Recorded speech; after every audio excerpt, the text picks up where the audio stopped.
নমস্কাৰ দেই সকলোকে। আজি আপোনালোকলৈ সুন্দৰ এটা ভিডিঅ' লৈ আহিছোঁ। নিশ্চয় আপোনালোকে চাই ভাল পাব, বিশেষকৈ আমাৰ মহিলাসকলৰ বাবে। আহকচোন তেনেহ'লে মই আৰম্ভ কৰি দিওঁ। কিনো ভিডিঅ' লৈ আহিছোঁ আপোনালোকে চাই গৈ থাকক। যদিহে কোনোবাই নতুনকৈ চাইছে তেনেহ'লে চেনেলটি ফ'ল' এটা কৰি থ'ব। যদি ইউটিউবত চাইছে তেনেহ'লে ছাবস্ক্ৰাইব এটা কৰি থ'ব দেই। আহক মই এতিয়া আৰম্ভ কৰিয়ে দিছোঁ। খুব গৰম উঠিছে, তথাপিতো মানে গৰমকে নেওচি মাজে সময় এনেধৰণে কিছুমান ধৰক হোটেলত লাভদায়ক কামত মই বিজি থাকোঁ। বহুতে হয়তো জানে মোৰ এখনি হোটেল আছে। হোটেলতে মই কেতিয়াবা পকৰি, কেতিয়াবা আলু চপ, বইল ডিম, ঘুগুনি এনেধৰণে সকলো কামতে অলপকৈ বিজি থাকোঁ। গোটেই দিনটো বাৰু লাগি নাথাকোঁ, যিহেতু মই কেছত বহিব লাগে। 1 কেজি বেচন, লগতে এক মুঠি মিহি মিহিকৈ কাটি লোৱা নৰসিংহ পাত, লগে লগে এতিয়া ইয়াত দিব লাগিব সোৱাদ অনুসৰি নিমখ আৰু হালধি। নৰসিংহ পাতকেইটা ধুনীয়াকৈ মিহি মিহিকৈ কাটি লৈছোঁ। প্ৰথমতে ধুই লৈছোঁ বাৰু, ধুই ল'ব লাগিবই আৰু। এয়া আকৌ আদা, নহৰু, জলকীয়া পিচি লৈছোঁ। অকণমান জ্বলা হ'লে যিকোনো পকৰি খাই ভাল লাগে। লগতে ৰেড চিলি অকণমান, ধনিয়া পাউডাৰ অকণমান, লগে লগে আৰু এটা বাতিত এয়া ৰেডি কৰি থৈছোঁ নিমখ আৰু হালধি। সকলোখিনি জোখমতে দি মই এতিয়া মিশ্ৰণটো খুব ধুনীয়াকৈ বনাই ল'ব লাগিব। এনেধৰণে মিশ্ৰণটো বনাই লোৱাৰ লগে লগে খায়ো বহুত ভাল লাগে, লগতে ধৰক গোন্ধটো খুব ধুনীয়া লাগে। বিশেষকৈ নৰসিংহ আমাৰ চুলিৰ কাৰণে বহুত ভাল, বা পেটৰ কাৰণেও বেয়া নহয়, বহুতেই ভাল। এয়া জলকীয়া আৰু পিঁয়াজ অলপ কাটি থোৱা আছিলে, সেয়াও যোগ কৰি দিলোঁ। ধুনীয়াকৈ এতিয়া মিশ্ৰণ কৰি আছোঁ।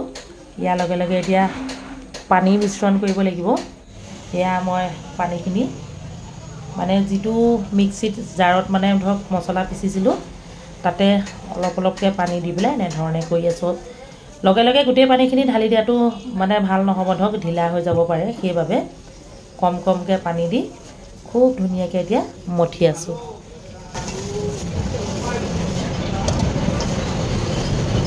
এনেধৰণে মঠি 10 মিনিটমান থৈ দিব লাগিব। ইতিমধ্যে 10 মিনিট প্ৰায় হৈছেই। এয়া চাওক, 10 মিনিটৰ পাছত আপোনালোকক দেখুৱাইছোঁ। ৰিফাইন তেল গৰম হৈ আছে, লাহে লাহে নৰসিংহ পকৰি মই বনাই আছোঁ। এনেধৰণে বনাই মই দোকানত বিক্ৰী কৰোঁ। মই আপোনালোকক এটা কথা জনাব বিচাৰিছোঁ, কিছুমান মহিলাই যে যিসকলৰ চাকৰি বাকৰি নাই, আমি ঘৰতে কেতিয়াবা পইচা অসুবিধা হ'ব পাৰে, ধৰক মানুহজনৰ আশাতে সকলোখিনি থাকিলেও নহ'ব দিয়কচোন। কিবা মেলা আহিলে বা পূজা আহিলে এনেধৰণে আমি মহিলাসকলে পকৰি, ঘুগুনি বনায়ো দুটকামান পইচা ঘটিব পাৰোঁ, নহয়নে বাৰু? মই কিন্তু ভোগালী মেলালৈও যাওঁ, বা ঠাণ্ডা দিনত যি মেলাবোৰ হয় সকলোলৈ যাওঁ। লগতে পূজাতো দোকান দিওঁ, জেলেপি বিকোঁ। আজি 20 বছৰে তেনেকৈ কৰিয়ে আহিছোঁ। আৰু সকলো মহিলাকে মই বাৰে বাৰে কৈ থাকোঁ যে যিকোনো পইচা পাতি নাই বুলি হতাশাত ভুগিব নালাগে। এনেধৰণে নিজেই আগবাঢ়ি আহি অকণমান ইটো সিটো কামত লাগিব লাগে। ঢেৰ কাম আছে আমাৰ মহিলাসকলৰ বাবে, নহয়নে বাৰু? আৰু মোৰ কামবিলাক আপোনালোকৰ পচন্দ হৈছে নাই সেইটোও জনাব, লগতে কোন জেগাৰ পৰা চাইছে সেইটোও জনাব। ইতিমধ্যে পকৰি বনাই আছোঁ। এটা ফেটি মাৰি লৈছোঁ, আৰু এইখিনি কিমানখিনি হয় চাওঁ। বাঁহৰ খৰাহী এটাতে সকলোখিনি এতিয়া এনেধৰণে থৈ দিছোঁ।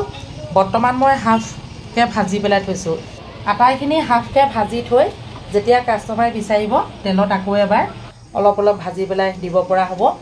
এই ভিডিঅ'টো চাই আপোনালোকৰ কেনে লাগিলে জনাব। যদি ভাল লাগিলে অকণমান শ্বেয়াৰ কৰিব। আজিলৈ আহিছোঁ, বাই বাই।